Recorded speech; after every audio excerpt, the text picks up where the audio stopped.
Very good evening to all of you. Welcome to practical session number 17 for the year 2024. Myself, Srijit Kakar. Today is Sunday, 5th of May 2024. And before we move ahead with the session, let's get done with the basic formalities. So make sure you people go through the disclosure, which talks about the representation risk disclosure, risk involved in the market, and also about the copyrights. So today's session is our practical application of demand supply methodology.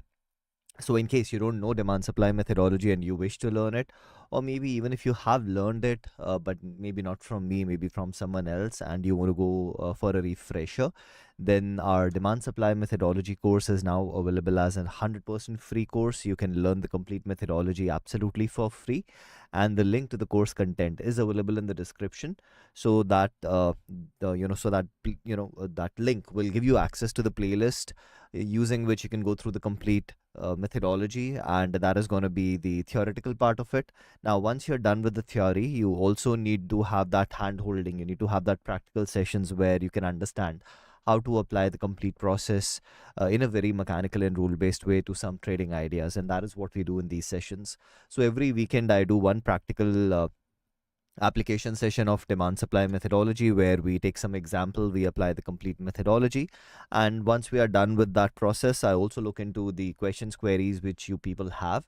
So yes, if you have any questions queries regarding demand supply methodology, you can definitely start putting it into the chat box. Once we reach the end of the session, I'll take those questions queries. And if you are watching this session as a recorded session, you're not joining in live, still not to worry, you can post your questions in the comment section. I try to answer all the questions as soon as possible. So before we get started with today's practical example, let's look at the review of the example that we took the last session. So last session was our session number 16 for the year 2024. The session was on 28th of April, and this is what we planned as our zone. When we did the analysis for this was a type 1 trade for us, and you can see on the 3rd of May, which is this Friday, prices came into our zone. As if now prices are reacting from that zone, but now the question is, when the prices came into the zone, did we have good reward to risk ratio to participate in this trade?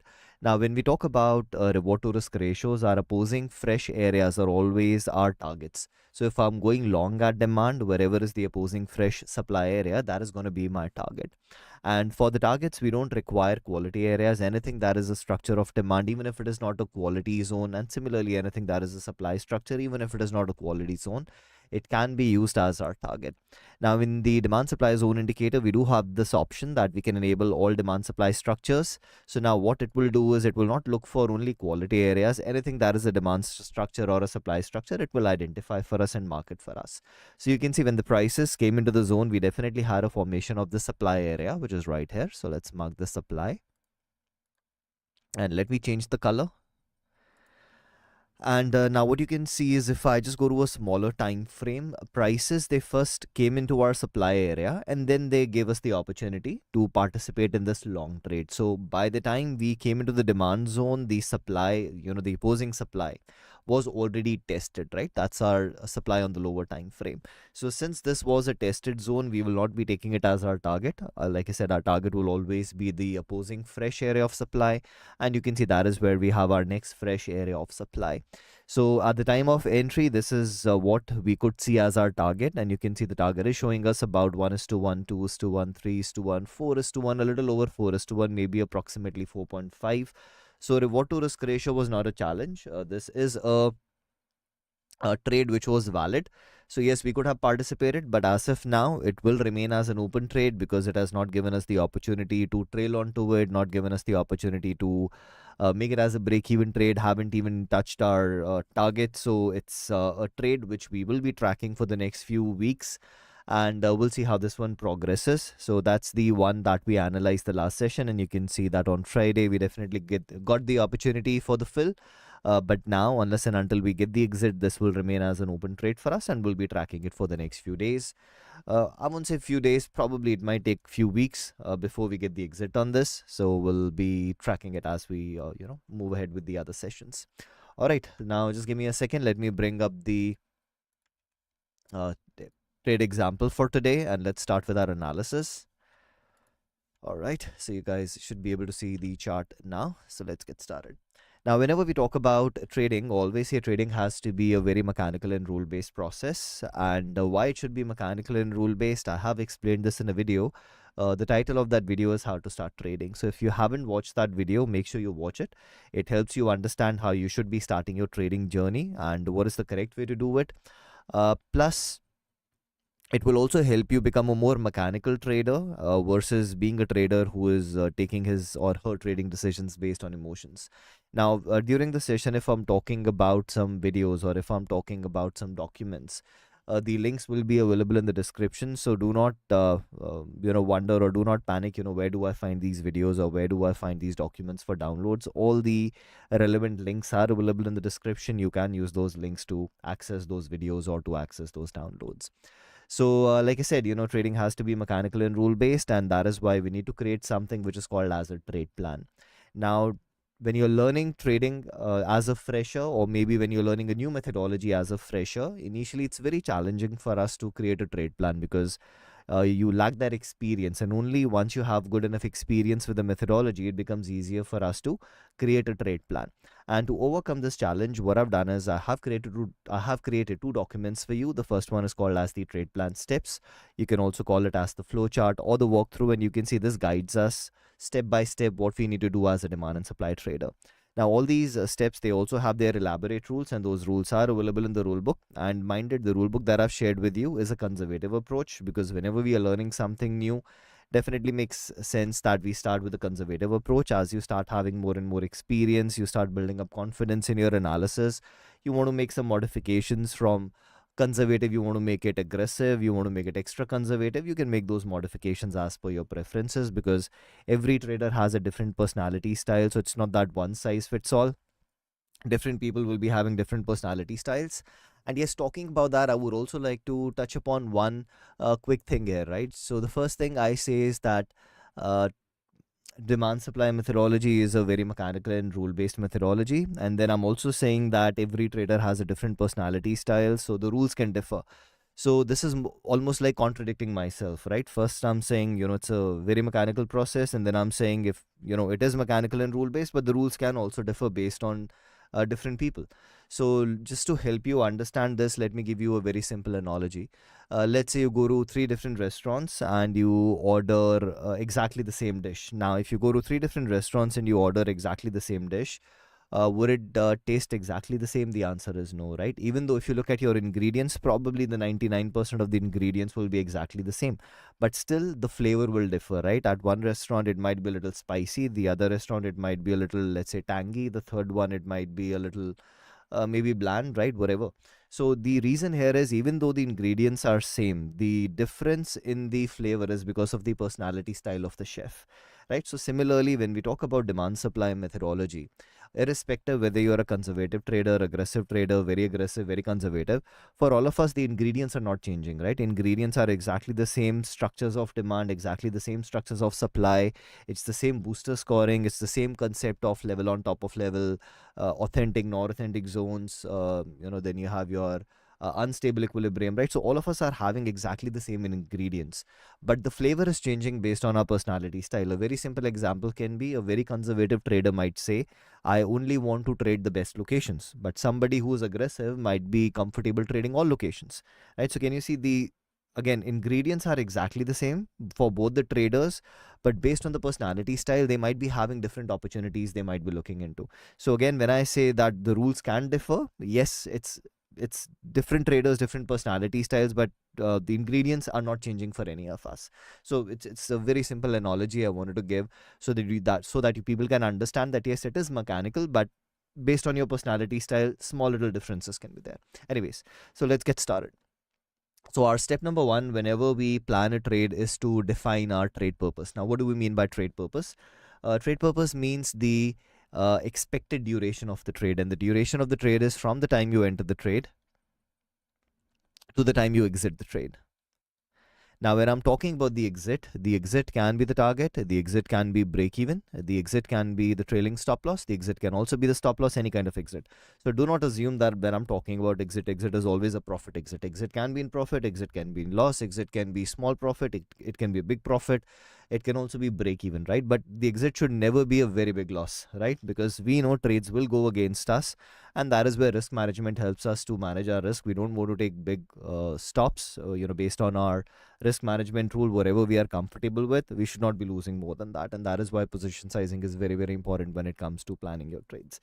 So yes, it can be any of these four exits. And now, why are we starting with the trade purpose as our step number one? The reason for that is when we do our analysis, the charts that we use, they are time-based charts, and we have a number of time frames available to us. So the very first challenge is that there are so many time frames available. So out of these a number of time frames, which time frame should I be using for my analysis? That's the very first challenge. And to overcome this challenge, we do not start by randomly selecting any time frames. We start by first defining our trade purpose, because logically the longer I want to be in a trade, the bigger the time frame I should be using for my analysis. And similarly, the smaller I want the duration for the trade, the smaller the time frame I should be using for my analysis. So what I've done is I have divided these trades into four different purposes, and we call them as hourly income, daily income, weekly income, monthly income. Hourly income implies a trade where my expectation is this trade can last for an hour or maybe few hours. Daily income, a trade which can last for a day or few days. Weekly income, a trade which can last for a week or few weeks. And monthly income, a trade which can last for a month or few months. Now, by definition, I definitely said daily income is a trade which can last for a day or few days. But if you're trading markets which are not 24-hour markets, like if you take example of our NAC exchange, it's not a 24-hour market. So what happens is, whatever is your trading day, we close at 3:30 p.m. Indian Standard Time, and then whatever is the next trading day, we open at 9:15 a.m. Indian Standard Time. And I'm pretty sure all of you would have experienced, whenever the market opens, some stocks they gap up, some stocks they gap down. Now, because of this gap up, gap down, what can happen is, if you get a gap in your favor, you might get profit, which is bigger than what you were expecting on that trade. But if you get a gap against you, you can also lose more than what you were willing to lose on that particular trade. So that's the downside when you have a gap uh, which is against you, and there is nothing we can do about it. So that is why initially, when we are learning something new, we are lacking that experience. My recommendation would be not to do daily income as overnight trades. You will do your hourlies and daily strictly as intraday trades. You would not take that unnecessary overnight gap risk by keeping them as overnight positions. Now, for weekly, monthlies, anyhow, we are not anticipating that we'll be getting the exit the same day. So here you have no choice, but you will have to keep those positions as overnight trades. But that does not imply that for weekly, monthlies, you cannot have gap against you. It can happen. But since you are leaning against some bigger time frames, the probability definitely reduces, right? So that is why initially, as a risk management rule, hourly, dailies, intraday, weekly, monthlies, overnight. But with time, with experience, if you want to include the daily incomes into overnight trades, nothing wrong with that. It can be done, but initially avoid that as a risk management rule. So my step one is, I need to define my trade purpose, and let's assume I opted, I want to plan monthly income trades. Now, once I have selected my purpose of trade, what is going to happen from the rule book? Now I'll get to know what time frames I should be using. So if I go to the rule book, page number 28, we start with the topic, which is multiple time frame analysis. Because demand supply methodology is not based on single time frame. Demand supply methodology is based on multiple time frame analysis. So what are the multiple time frames we use? We use a minimum of four different time frames, and we call them as the higher time frame HTF, intermediate time frame ITF, lower time frame LTF, and the refining time frame RTF. Higher time frame is used for demand supply curve analysis, intermediate is used for trend analysis. On the lower time frame, we identify areas of demand and supply for our entries and exits, and the refining time frame can be used for multiple purposes, like fine-tuning the zone, different kind of entries like your type 2 type 3 entries, or in case we need to apply some additional rules, that is also where this time frame can help us. Next, what are the four different trade purposes? We have already talked about it. What is HIT, DIT, WIT, and MIT? So now the question comes that for every purpose of trade, what will be my four different time frames? And we get the answer from this table.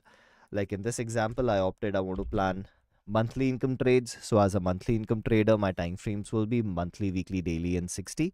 Monthly will be the higher time frame used for curve analysis. Weekly is intermediate, used for trend analysis. Lower time frame is daily. That is where we get our SCTS from. SCTS stands for stop loss, entry, target, and size. And in case we need to use the refining time frame, in this case it is going to be the 60 minutes chart, which can be used for fine tuning the zone, type 2 type 3 entries, or in case I need to apply some additional rules, that is also where this time frame can help us. Now mind it, this table that I'm sharing with you, this is specifically for the NSE market, because it's open for a very short duration, which is about 6 hours and 15 minutes. But if you're trading markets which are open for longer duration, then you can look into this table, which is provided on page number 32. So do ensure you're using the table which is more in sync with your market duration. All right. So yes, as soon as I'm done with my step number one, now I have the clarity to what time frames I'll be using. In this case, it's going to be monthly, weekly, daily, and 60. Plus, I also know what is going to be the purpose of each and every time frame. So my challenge number one is taken care. Next comes challenge number two, and that challenge number two is that yes, I do know my time frames, but on NSE we have approximately 2000 plus companies listed. So humanly not possible that I sit and analyze 2000 companies every day.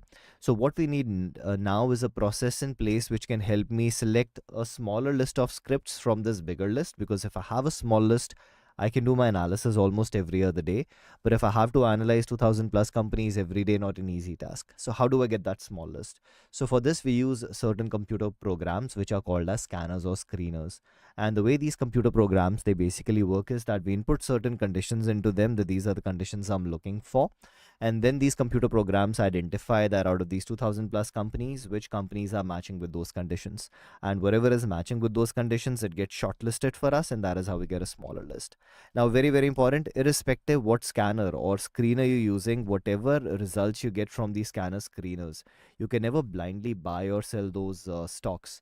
And the reason for that is because the job of the scanner is not to tell you what you need to buy or sell, right? Its job is only to help you find a smaller list. Now, once you have that small list, you'll have to analyze those symbols one by one. Out of that, whatever matches with your trade plan can be your opportunity. Whatever doesn't match with your trade plan, you will simply skip it. Now, a few examples of these scanner screeners. Example one, if you go to my website, you will see under the free tab, I have created a scanner for the NSE market where we are using some moving averages, and based on those moving averages, we are shortlisting some symbols.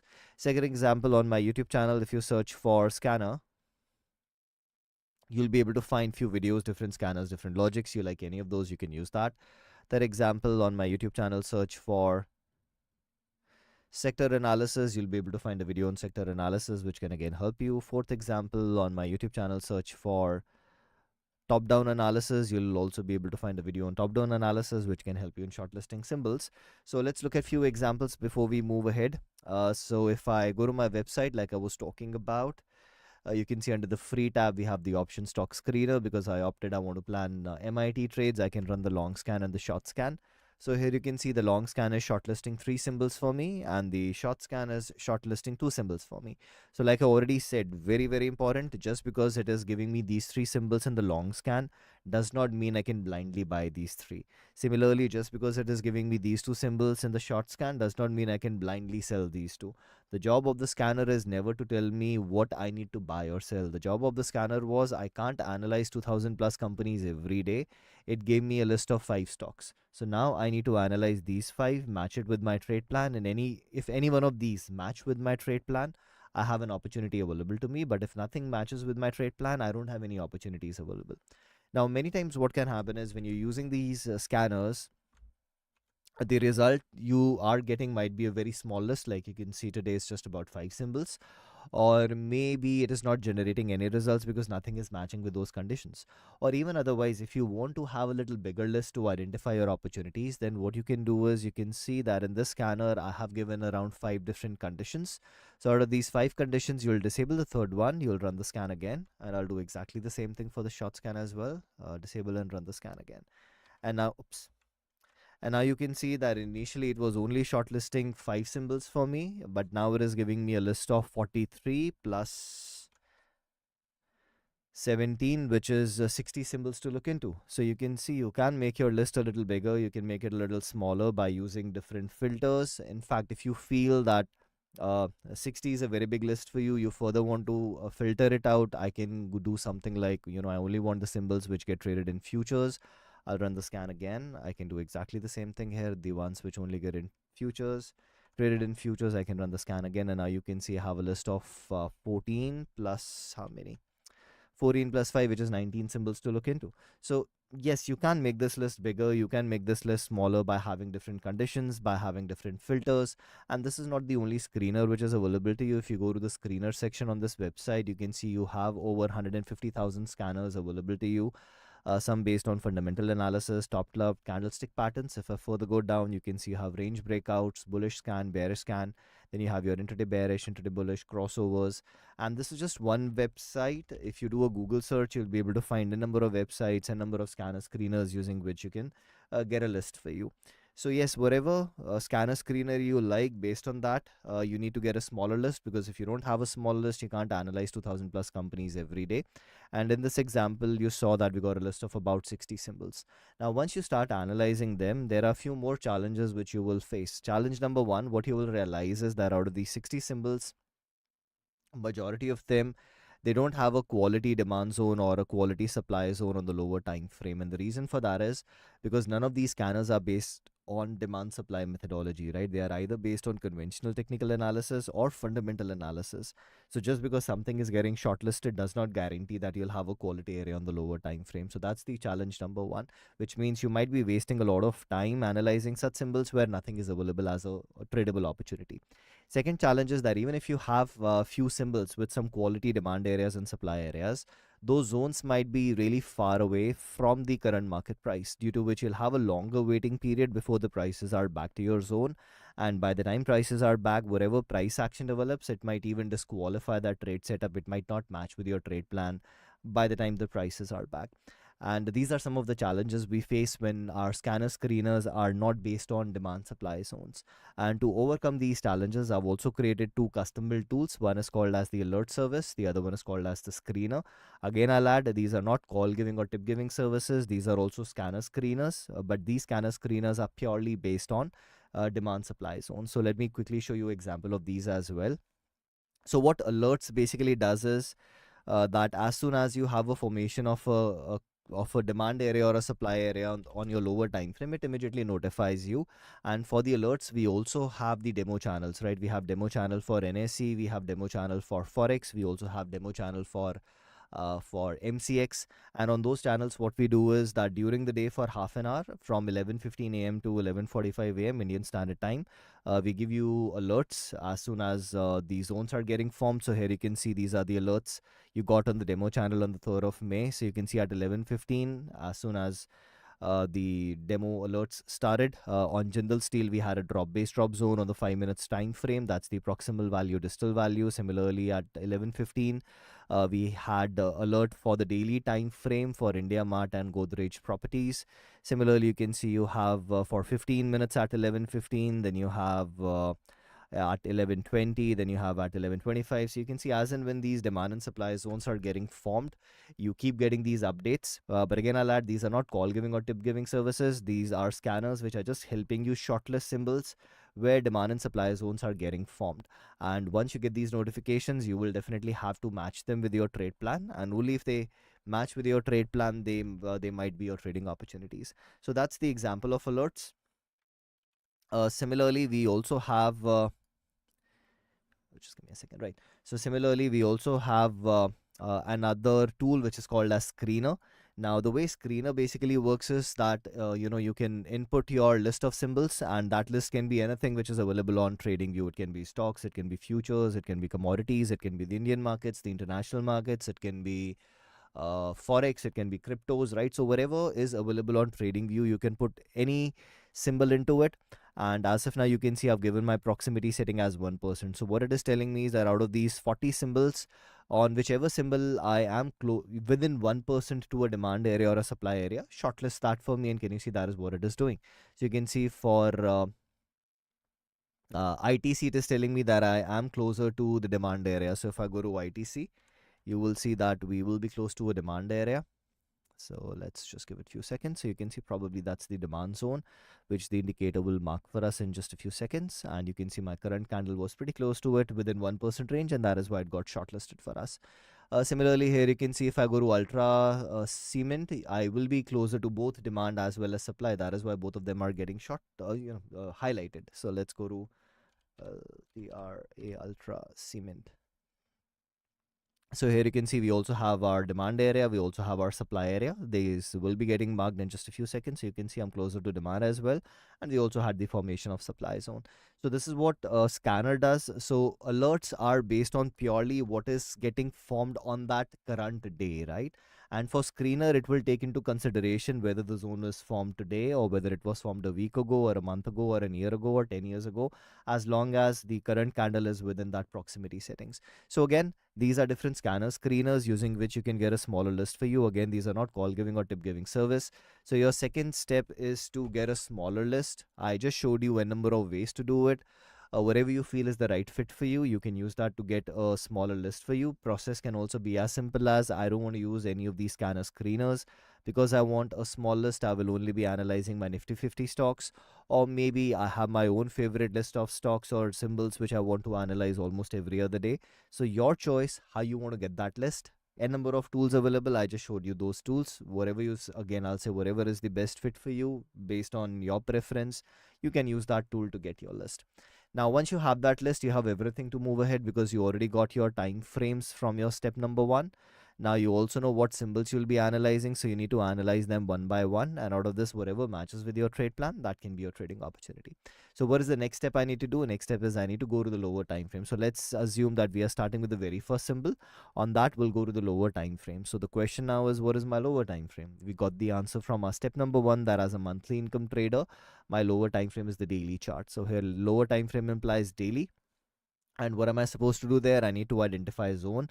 And by zone, we mean any of these four structures. It can be a drop based rally, rally based rally, rally based drop, or a drop based drop.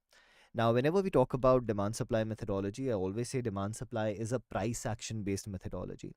Now, what do we mean by price action? Price action means the action done by the price. And what action can price do? Only two things. It can either move up or move down. It cannot do anything else.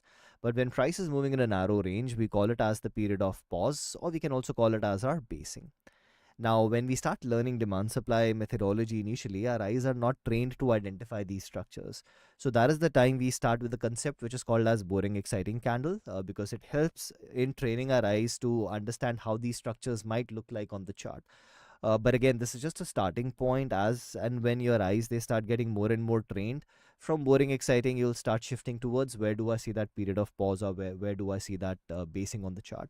Now the boring candle indicator which I have created is an absolutely free indicator. You can use it for free forever.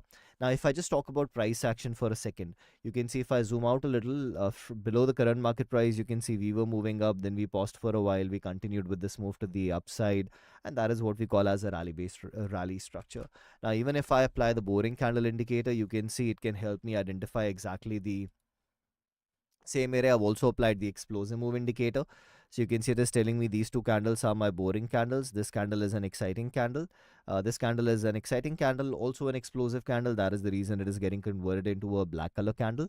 And both these indicators, which is the boring candle indicator and the explosive move indicator, are absolutely free indicators. You can use it for free forever.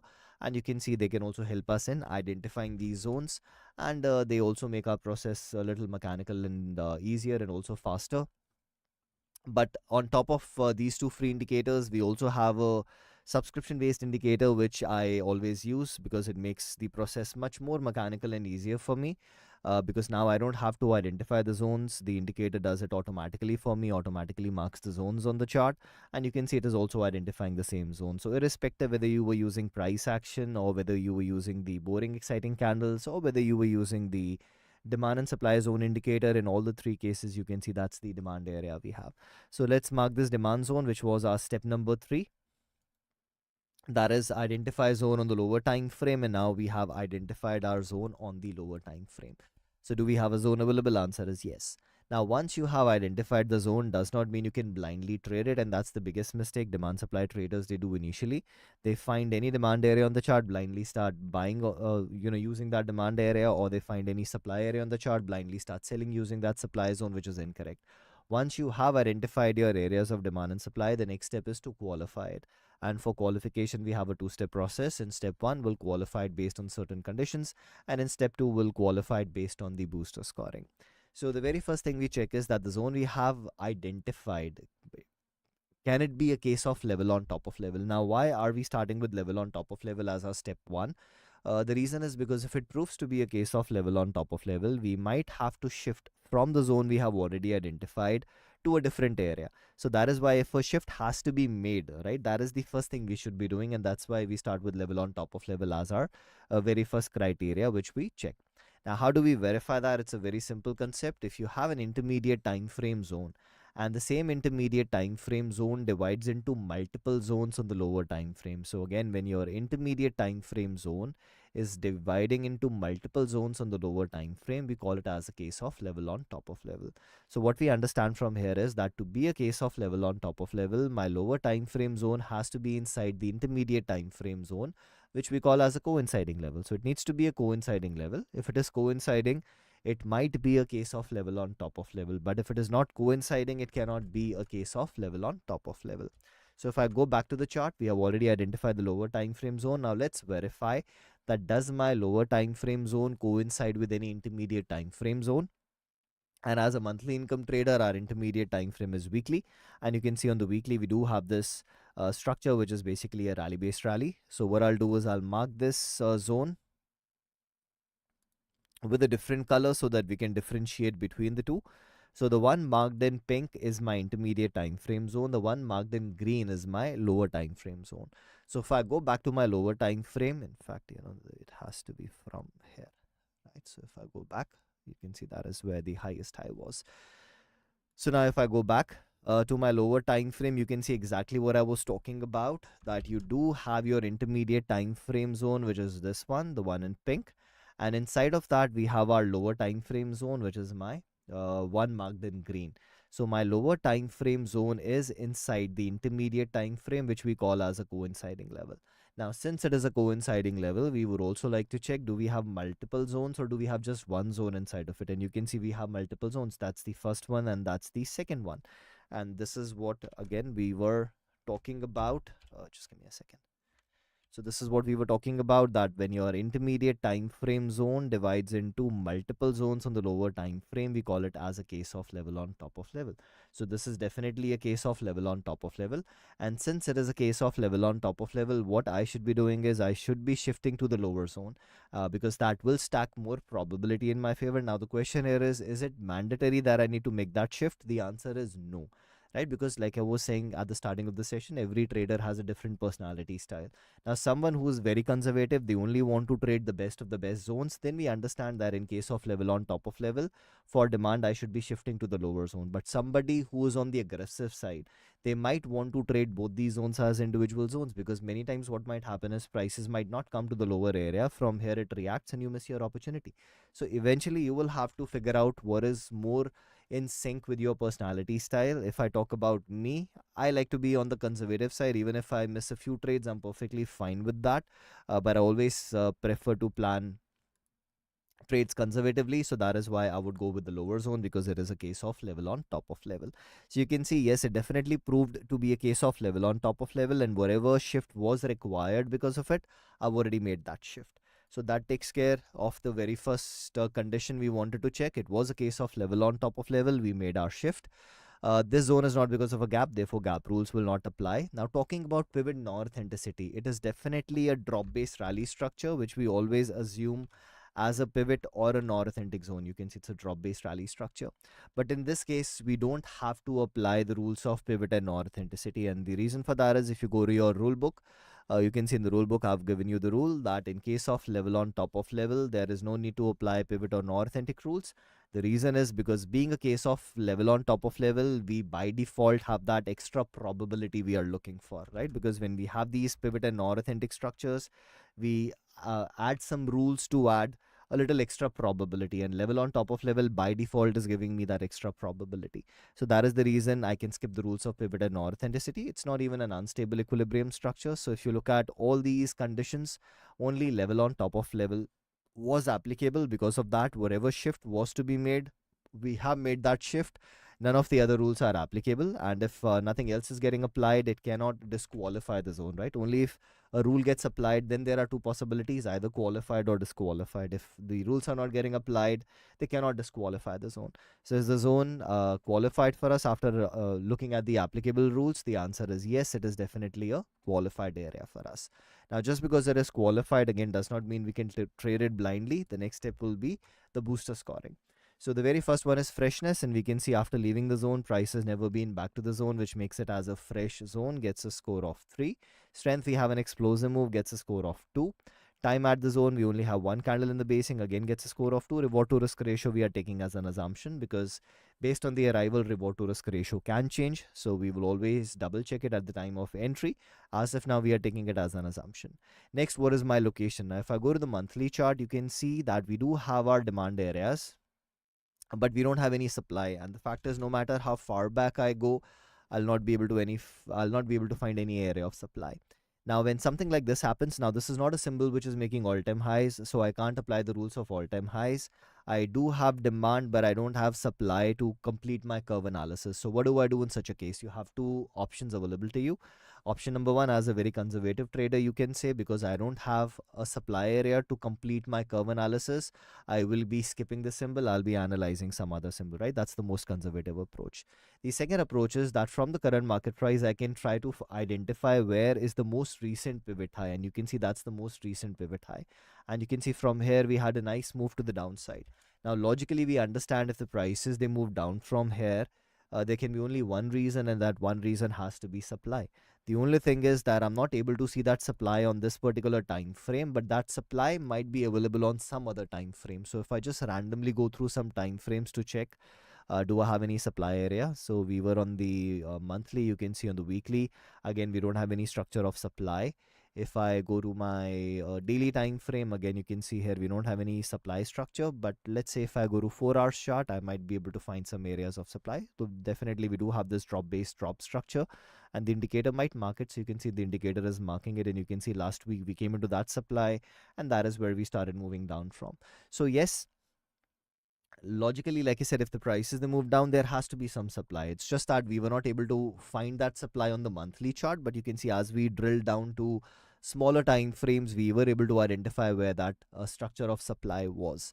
So yes, since we know that if the prices they move down, it has to be a supply area. So what I can do now is I can use it as a reference point to do my curve analysis. So from this reference point all the way to my demand area, I can draw my curve. And the only difference now will be that I'll not be having 5 divisions. I'll only be having 4 divisions, which is very low of the curve, low of the curve, middle of the curve, and high of the curve. Very high of the curve is missing because we don't have a supply structure on the higher time frame. So you can see we were still able to find a way around and do our curve analysis by again going with a very logical approach. So yes, we were able to do our curve analysis. And where am I located? We are looking at a zone which is located low on the curve, which is a good location to plan a long trade. So it gets a score of 1. Now talking about, just give me a second. Right, so talking about trend, if I go to my intermediate time frame, which is weekly, you can see that the indicator is telling us that we are in a sideways trend for which we can give it a score of 0.5. Move from the zone, we need minimum 4:1, which has not yet happened. You can see we only have 1:1, 2:1, almost 3:1 move. So if the prices they move up first and then start coming back, it can be upgraded to a score of 2, but as of now we will give it a score of 0 because we don't have a 4:1 move as of now. This is a case of level on top of level and also a coinciding level, so that's why I'll give it a score of 1 and 1 for both of them. And talking about trap, if I take a horizontal line wherever the proximal is and start pushing it up, you can see almost this area we have this area working like support in the past. Then you have resistance, then again you have resistance, then you again have resistance, you have resistance, you have support. So we have a pretty clean area of support and resistance, which is sitting right above our zone. And the advantage here will be that because there is a case of support and resistance, people who believe in support will be buying here, and their stop losses will be placed below this area, and those stop losses will be sell orders. And similarly, if you get a breakout, then people who believe in breakout will also start selling. So we understand by the time we start coming into this area, we'll have a lot of selling coming into the market because of the stop losses, because of the breakout traders. And these people are making now two novice mistake. Mistake number one, selling after a decline in price, which means selling at a cheaper price, and selling in an area where in the past prices have proven to us that demand was more than supply, which could be the only reason for prices to move up. So yes, that possibility is there that it might work like a trap, for which we will give it a score of 1. And now you can see we have a zone which is a score of 10 out of 10 for quality and 4.5 out of 8 for probability. and that makes it as a high quality, high probability trade setup, which can be done as a type 1 trade.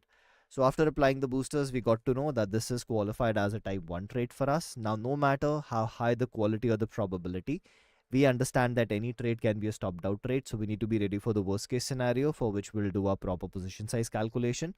Whenever the prices are back, we'll have to re-verify, does it still match with our trade plan? If the answer is yes, we can place our order based on the entry type. And the last step is your trade management. Like you saw in the example which we reviewed at the starting of the session, we have already got our fill. Now at 1:1, we'll make it as a break-even trade.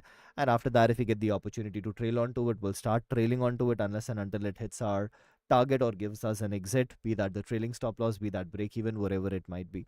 So yes, this is how we plan trades, very mechanically, very rule-based, and that takes care of today's practical example. Now, before we move ahead with the questions, queries I have in the chat box, I would like to add that if you people are not subscribed to my channel, do ensure you subscribe to it so that whenever I schedule these sessions, you people get notified for it. If you're available, you can join in live. Otherwise, you can also watch the recordings later. And if you have any friends, family members, or if you're on some trading groups, you can share the link to my course videos. You can share the link to these sessions because I know a lot of people are struggling with trading. You never know, this might help them be a better trader. So let's see what do we have in the chat box. Great. So Vikrant says Hindi. So Vikrant, this channel is the English channel. We have a dedicated channel for Hindi as well. It's called as Trading Munch. The link is available in the description, and on that channel also I do the sessions. So you can join that channel if you are more comfortable in Hindi. So not to worry, I'm taking care of both the languages, English as well as in Hindi. But the Hindi channel is a separate channel now. All right. Uh, okay, so I have a question from Prakash. Sorry, it's not Prakash, it's Parakar Soni, right? So my bad. And that is about how much average percentage return do you get on monthly on yearly basis? Now, this is a question which I would not like to answer because of few reasons, right? We'll talk about it. First, it's something personal which I would not like to share, but yes, I would definitely um, uh, like to add that some of you who have been using this demand and supply methodology, if you want to share what kind of percentage you are getting out of it, you can definitely put it in the chat box because that will help Sony get an idea. Now, the second reason why I don't want to get into it is because, see, again, it is not just about percentage, it is also about other factors as well, right? A very simple example can be, let's say a person having a let's say 10 CR account, right? A person having a 10 CR account, even if he's making 2% in a month, he's very happy with that, right? Because the 2% might be giving him probably close to 2 lakh rupees, right? So a person might be very happy with that. But somebody who is, let's say, trading with a capital of 10 lakh, that person might want to have a return which might be 5% or maybe even 10%, or maybe looking for a higher return. So again, that percentage also becomes something which a trader who is having a very big account is not looking for a very big percentage return, even a small percentage return. See, now even if I talk about 2%, you might say 2% is a very small amount, but if you look into a 2% on the yearly basis makes it as 24% return, which is really good, right? So again, different people having different corpus, having different personality styles, might be, now just as an example, if I say 2%, you might feel okay, 2% is a very small number, right? It's not a very big number, but for somebody having a account size, let's say 10 crores, 20 crores, 50 crores, 2% is good enough money which they are making almost every other month. And for that, they might not be putting a lot of effort to find too many opportunities. They might be very conservative. But now again, on the other side, somebody who's having a smaller account, that person might want to take more number of trades for a bigger return to get a more monetary value, right? So that is why, again, this becomes something which is subjective to people. Some people might be happy with a very small number, some people might be looking for a very big number, again based on what kind of corpus you have. But again, like I said, people who have been using this methodology, if you can share your experience, yes, that might help other people as well. So that is what I would request other people, if they are okay with sharing their numbers, they can do that, because the concern here is people who are using this methodology, not just me, are they able to get the kind of returns they are looking for or not? All right. So let's see, what do we have ahead? What tool you use to determine the demand and the supply zones? So Dennis, this is a custom built indicator which I have created. It's called as demand supply zone indicator, and it helps in making the process much more mechanical, easier. To some extent, it is getting automated, and it is a subscription based indicator. It can be subscribed from our website. But yes, if you're looking for free indicators, like I showed you, the boring candle indicator, the explosive move indicator, those are available for free. You can use them as well. And you saw that they were also helping us identify the same areas. But the difference between the two is that boring and explosive move, they are purely based on the boring exciting technique. But the demand and supply zone indicator is based on price action. Plus, it also helps us in multiple time frame analysis. All right. Does the strategy work in Nifty intraday, for example, 15 minutes lower time frame? Absolutely. See, demand supply is a universal methodology. You can use it on any symbol, be that Nifty, be that Bank Nifty, be that Indian markets, international markets, and it can be applied for any style of trading. Now, before I started doing these weekly analysis session, if you look into the past videos, you will see that I was doing weekly analysis where I was taking Nifty and Bank Nifty, and we were also using very small time frames to identify where are the key demand and supply zones on those time frames and on those symbols. So you might have recordings for maybe 2 to 3 years for those sessions as well, where you can see that it was applied to very small time frames as well. All right, so the moment a drop based rally or rally based rally is formed, can we not gauge the power of the move to follow off that the new demands zone based on any of its characteristic instead of waiting for a test to that zone in the future? Okay, so what you're saying is, as soon as the zone is formed, can't we take a trade? See, first thing is, if you wish to, the problem here will be that the zone. So now let's take this example. Let's say as soon as the zone was formed, if I would have taken an entry, then my entry probably would be somewhere around here. But now I know logically my stop loss should be here, and that will make my zone pretty wide. Versus if I'm waiting for a retracement, then my zone is pretty narrow. So the problem becomes is that after the completion of the leg out, if I try to take my entry, then the zones will be really, really wide, which most of the times will not give me very good reward to risk ratio. And since we understand that irrespective whatever methodology you're using, you can never have 100% hit rate. You will have winners, you will have losers. Now, because you will have winners and losers, the only way to be profitable is ensuring that your losers are small and your winners are big. That is why we will have to wait for those retracements so that our zones are smaller and we can get better reward to risk ratios. All right, so by saying drop based rally shifting to price action, what exactly is it? So price action basically means the flow of the price. So like I was talking about, that if I remove all these things from the chart, and if you are just looking at a chart as a as you know as how the prices were flowing visually, then you can see from here prices, they moved up, we paused, and we started moving up, and that is what we are calling as a structure of a rally based rally. Now what I am trying to gauge here is, from this query, is maybe you have still not gone through the theory part of how to understand demand supply methodology, or what is the complete demand supply methodology. So Pavan, I would recommend you that we have the link to the course content in the description. Go through the course. Once you go through the course, you will get understanding of these structures. Why are we using these structures as the areas of demand and supplies? So definitely go through that. Okay, so when at what age you started trading, and did you have financially sound background? Cause want to know how we can manage it with job, on detailed video on earning passively by demand supply. All right, so what I'll do is I'll try to do a video on it, which is in fact, I think if you look into my YouTube channel, you might even be able to find a video on that. And yes, talking about when did I start, I started it very, very long back. I guess I started trading back in 2008 or 9, right? But that is the time I was doing it purely based on gut feeling and based on emotions. And then eventually, I started learning how to do it in a very mechanical and rule based way.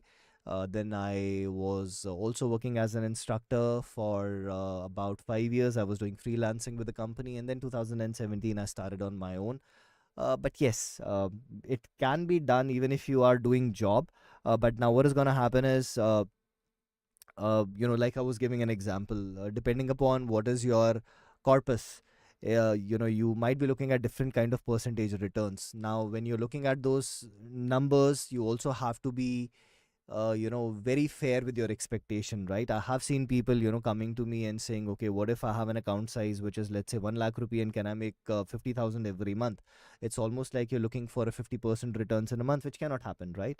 So you need to have that fair expectation. And if you feel okay with that fair expectation, this kind of corpus is what I have, and I'm happy with the kind of returns I'll be getting every month, absolutely, you can do it. But if you feel that your account size is very, very small, and even if you, let's say, get X percentage a month, it's not a very big amount monetary, then whether you want to put your time and effort into it or you don't want to put that time and effort into it, then it's going to be your call.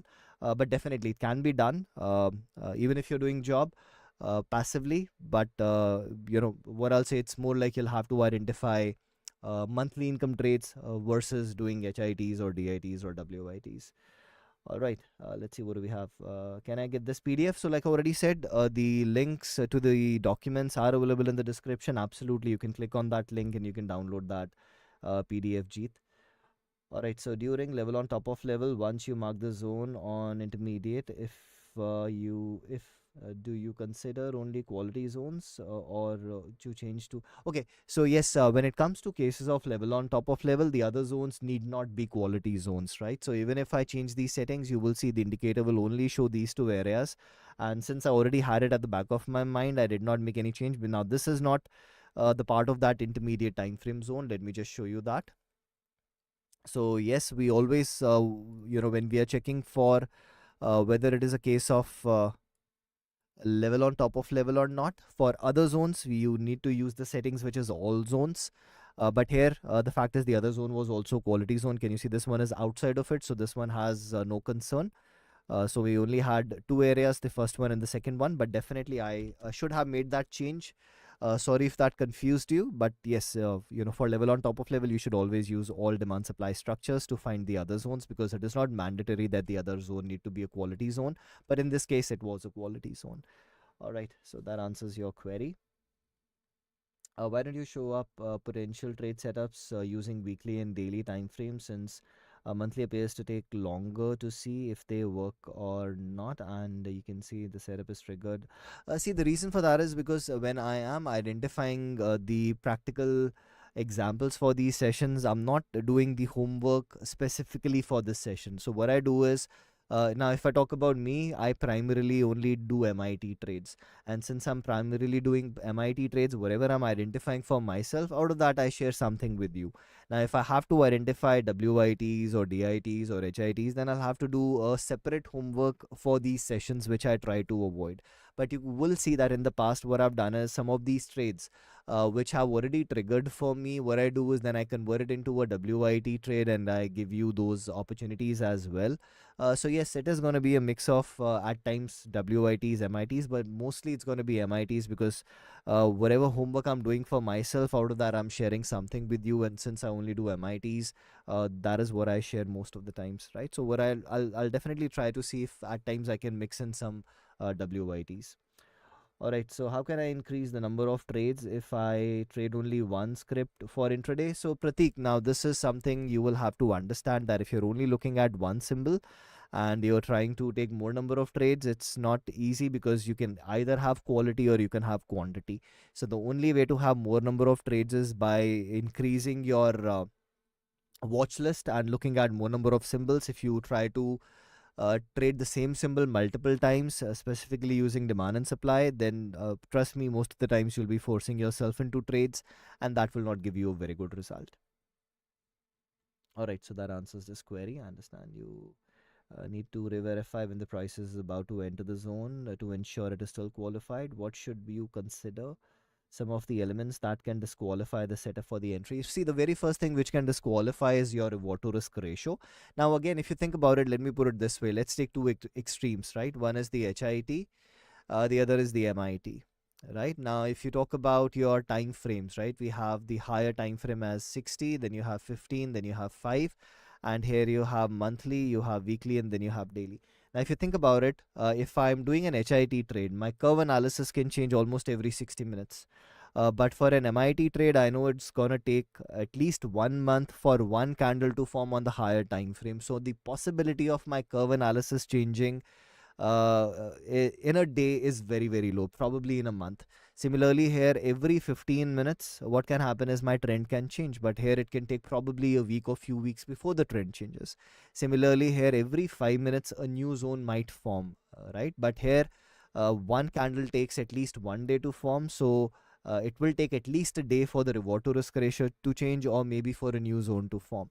So again, the smaller the time frame, the faster the conditions can change. The bigger the time frame, the longer it will take for the conditions to change.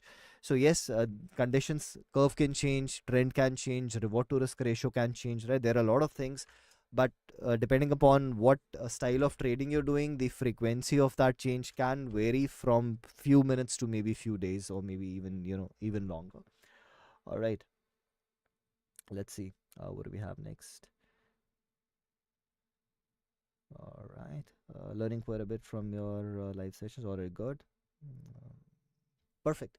So that brings us to the end of today's session. Thank you so much for joining in. Next, I will be seeing you next weekend. Till then, trade safe. Enjoy your Sunday. Take care. Bye bye.